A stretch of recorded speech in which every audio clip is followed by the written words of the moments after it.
WP Carey stock, ticker symbol WPC. Is this the best dividend stock to buy right now? WPC stock is up 4% year to date as of recording this video, while the S&P 500 is down almost 17%, so that's quite a difference. On top of that, WPC pays a juicy dividend yield of 5% and grew the dividends for 8 years in a row. And this is why people love REITs. They have a higher dividend yield in general. But does that mean that at current valuation, WPC stock is a buy? In this video I'm going to show you real quickly what WP Carey does. The historical returns, the fundamental analysis, dividends, their major competitors, and in the last part I'm giving you my price target to see if they are a buy or not. And I think you definitely want to see that part, so make sure to watch until the end. And I'm also very excited to see what you guys think about this stock, so please let me know your thoughts in the comments. My name is Thomas and this is Thomas Invest. I'm an investor looking for great stocks at great prices. What does WPC do? WP Carey Incorporation is a real estate investment trust principally involved in the ownership of properties located in the US, Western Europe and Northern of Europe. If we check the latest earnings report, then we see that WPC has 1,390 properties in the portfolio across 386 tenants and a total square footage of 170 million. The US represents 64% of the ABR, which stands for Accredited Buyers Representative. Europe represents 33% and other is at 3%. The WALT, short for Weighted Average Lease Term, is at 10.8 years, which is a bit on the low side to be honest. The top 10 tenants represent 18.4% of the total ABR, which is something that I like. This tells me that they are very diversified. If we check the property breakdown, then we see that industrial represents 26% of the total portfolio. Warehouse is at 24%, office is at 20%, retail at 16%, and then we have the last two, which are self-storage at 5% and other at 9%. So again, well diversified. The industry breakdown is also very diversified, and I don't want to cover them one by one. The only thing that stood out is the fact that retail stores is 20%, but other than that I think this is again well diversified. The top 10 tenant breakdown looks also good to me, and I think it's a good thing that the biggest tenant represents only 2.9%. Earlier in this video I said that WALT was a bit low at 10.8 years. And in this graph we see that 47.5% of the leases expires after 2032. So to me this looks quite good, but I would prefer a bit higher number here. The historical occupancy also looks really good to me at 99% right now, so this comforts me a lot of course.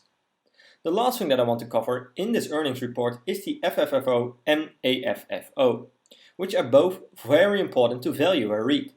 Next to that we can check if dividends are covered. So WPC made it very easy for us and showed us the last 5 quarters of data in this report. In the latest quarter we see that FFO of 1.13 and an AFFO of 1.31, which covers the dividends of $1.06. But not by much, so this is something to keep your eye on. Next to that, it's not really growing nice and steady, but it's going up and down a bit. So that's something I don't like. Later in this video we will dive in the valuation of WPC. First we are going to check the historical returns. I decided to include the S&P 500 as a benchmark. And I'm adding also a few competitors, which are Store, IRM and Peak. On the 5-year chart we see that WPC underperformed the S&P 500 including dividends, so that's already quite interesting. WPC returned 65%, while the S&P 500 returned 77%. Store returned 37%. IRM is the only one in this list who beats the S&P 500 with 88% in return in total. And at the bottom of this list is Peak, with only 12% return. On the 1-year chart it gets quite interesting. WPC returned 14%, while the S&P 500 returned a minus 10%, which is a big difference. Store returned a minus 20%, while IRM returned the most with 19.4%. Peak is again at the bottom of the list, with a minus 23% return. On the 6-month chart it's again quite interesting, with WPC returning 10%. While the S&P 500 is at a minus 8%. Store is also at a minus 8% and IRM is at 7% return. Peak is again at the bottom of this list with a minus 14%. On the 1 month chart, which is the last one that we cover, we see that WPC returned a minus 5% versus the S&P 500 returning a minus 3%. Store is at minus 6%, while RRM did very well with 9% return. Peak is at minus 3%. So overall, we see some mixed results, where on the 5-year chart, WPC didn't outperform the S&P 500, but in most recent periods, WPC did way better. So let's see if WPC is a great dividend stock to buy right now, by checking the fundamentals.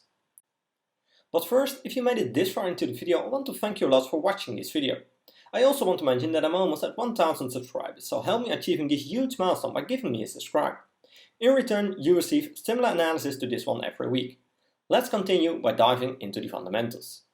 WPC is a 16 billion market cap company with a PE ratio of 31, which could indicate that they are overvalued. But since it's a REIT, I'm not paying too much attention to that PE ratio, but I'm checking the price to FFO ratio. If we divided the current stock price, which is around $84 a share as of recording this video, by the FFO per share, 12 trading months, which is 5.33, we have a price to FFO of 15.9, which is pretty good for a REIT. So I really like the current valuation based on this price to FFO ratio. Next up is revenue, which is sitting at 1.39 billion in the 12 trading months. In this graph we see the revenue over a longer period of time. And to be honest, I don't like it when it isn't really steady and consistent. So it's going up over a longer period of time, which is a good thing, but I prefer a bit more consistent growth pattern. Net income is at 522 million, which gives us a profit margin of 37.5%, which is higher than the 5-year average, so I really like that a lot. Next up are the return on assets, which is lower for REITs in general. So normally I prefer these numbers to be above 10%, but to be honest, it's looking quite good for a REIT. Return on assets is at almost 5%. Return on equity is at 6.9%, and the most important number here, return on invested capital, is at 6.7% and is significantly higher than the 5-year average. So I really like this number, even while they are below the 10%. Another thing that I really like about WPC is the fact that they have not a lot of debt compared to the current cash position. Because normally REITs have a lot of debt compared to the cash position, which might be a risk. WPC has 100 million in cash and operating cash flow is at almost 1 billion. Leverage free cash flow is at almost 700 million. So they are not capable of paying down 50% of the debt right now, which is at 6.7 billion, but the operating cash flow is capable of paying down a decent amount of total debt, which is not always the case with REITs. So I do like this number in this case. But it's very important that free cash flow is growing, since this is used to pay down debt of course, but also to buy back shares, do acquisitions, research and development, and all other things. In this graph we see that free cash flow isn't really steady and consistent, so this is something that I don't like. And you need to keep an eye on this number in the coming periods. Next up are the dividends, which is something investors love about WPC stock. Dividend yield is at 5%, which is pretty high and brings in a decent amount of dividend. Annual payout is at $4.24 a share, or $1.06 each quarter. Earlier in this video we saw that AFFO was at $1.31, and with the quarterly dividend at 1.06 we get a payout ratio of 80% instead of the 153 payout ratio that we see here. This is because REITs have a different payout ratio, and 80% is pretty okay to me, although I prefer 75% with a REIT. The 5-year growth rate is at only 1.24%, which is a bit low of course, but with the dividend yield sitting at 5%, I don't blame them. WPC increased the dividends for 8 years in a row, which is pretty decent. And next up are the fundamentals of WPC versus some major competitors. I decided to include Store, IRM and Peak. All companies have a similar market cap, except for Store, which is significantly lower. Right now, Store has the lowest PE ratio, so to me, they are the winner here. WPC has the lowest revenue growth year over year, but the second highest revenue compound annual growth rate. And it's the same story with the net income compound annual growth rate. WPC also has the highest free cash flow growth. Store and WPC have both the highest gross profit margin and also the highest net income margin. IRM has the highest return on equity and also the highest return on total capital. All companies have a lot of debt compared to the cash position, which is very common for REITs. And now the most important part for most people, the dividends. WPC has a 5% dividend yield, which is the second highest just behind Store. Store also has the highest dividend growth rate, but WPC has the highest consecutive years of dividend growth. Overall, I think WPC did very well and was the second spot in most cases. But does this mean that it's a buy right now? Let's find out by checking the 3 price targets that I created using the Everything Money software, which is one of the best tools out there. Definitely check them out. I need to fill in a low, mid and high assumption, but keep in mind that with a REIT it might be not as accurate. Let's start with the revenue growth. I'm a bit conservative and filling in 8, 10 and 12%, since I expect things to slow down a bit. For the profit margin I'm using the average, so I'm filling in 30% on the low assumption, 34% on the mid assumption and 38% for the high assumption. Free cash flow margin I'm filling in 56, 61 and 66%. And for the PE ratio I'm aiming for 16, 17 and 18, since you don't want to overpay for this company. And it's the same story with the price to free cash flow. My desired annual return is 12.5%, since I can get an easy 10% average return with owning an ETF. Right now WPC is at $84 a share. I hit analyze and we see some green numbers. And the first thing that I want to say is that I'm focusing on the discounted cash flow value, since the PE ratio is really high, but the price to AFFO is pretty okay. And to me that's the one that matters for REITs.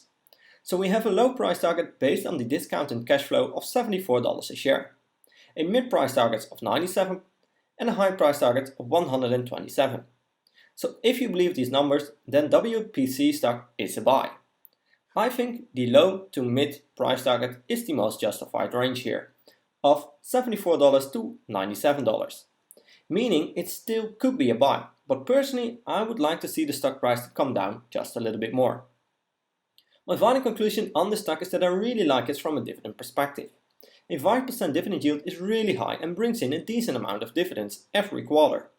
I also like the ROIC, profit margin and cash to debt ratio. But the things that I don't like are the revenue growth and the free cash flow growth, which aren't always steady. But it has to be said that it's going up in the long run. So for now, it's okay. And also the good part. With the mid price target of $97, this stock could be a buy. But for now, I'm adding it to my watch list, and whenever the stock comes down just a little bit more in stock price, I will re-evaluate this company to see if it's still interesting. And remember to always do your own research and never fully trust on what I or other YouTubers say about a stock. I'm not a financial advisor and this content is just for entertaining purposes only. I hope you liked this video and I did bring some insights of the company to you. I'd really appreciate a thumbs up and make sure to subscribe to get notified when I'm posting a new video. Thanks for watching and I will see you in my next video.